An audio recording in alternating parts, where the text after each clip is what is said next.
பிரச்சனையை கருத்துல கொண்டு இவங்களுக்கு நீதி கிடைக்கும்படியாக ஒரு சுயாதீனமான ஒரு நீதி நேர்மையான அந்த இன்வெஸ்டிகேஷன் அது இருக்க வேண்டும் என்பதை இந்த இடத்துல நாங்கள் வினயமாக கேட்கிறோம். நீதிமன்றம் வரைக்கும் போயிட்டோம். அதுக்குரிய நடவடிக்கைகள் எல்லாமே இப்ப நடைபெற்றுக் கொண்டிருக்கிறது.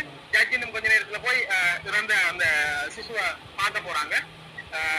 இதுல நான் நன்றி சொல்றேன். இன்னைக்கு வவுனியாவில் இருக்கக்கூடிய சகல ஊடகங்களும் இன்னைக்கு போலீஸ் ஸ்டேஷனுக்கு முன்னால வந்து இன்றைய தினம் இவரை இப்ப கொஞ்சத்துக்கு முன் வந்து இவர விடயங்கள் எல்லாமே எடுத்து சகல ஊடகங்களிலும் இதை கொண்டு செல்றது அவங்க நடவடிக்கை எடுத்திருக்கிறாங்க.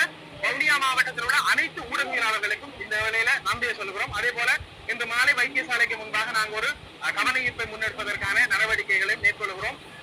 இதை சுற்றி இருக்கக்கூடியவர்கள், நீதி வேண்டும் என்று கேட்கக்கூடியவர்கள், குரல் கொடுக்கக்கூடியவர்கள் வவுனியா வைத்தியசாலைக்கு முன்பாக மாலை முடிந்தா வாங்குன்றதை வினயமா நாங்க கேட்டுக்கிறோம். இல்ல எந்த அரசியல், எந்த கட்சி, எல்லாத்துக்கும் அப்பால அரசியலை விடுங்க, கட்சியை விடுங்க, எல்லாத்தையும் விடுங்க, ஒரு நீதிக்காக நேர்மைக்காக குரல் கொடுக்கக்கூடிய ஒரு நல்ல இளம் சமுதாயமாக இந்த மாலை வவுனியா ஆஸ்பத்திரி கிட்ட நாங்க ஒரு 3-4 மணி போல அதை நாங்க செய்ய முன்னெடுக்கிறோம். உங்களை எல்லோரையும் அன்போடு வாங்க ஒரு நீதிக்கான குரலாக அமைதி வழியில எந்த ஒரு இடையூறும் இல்லாம அமைதி வழியில எங்களை கவன ஈர்ப்பை நாங்க செய்ய இருக்கிறோம்.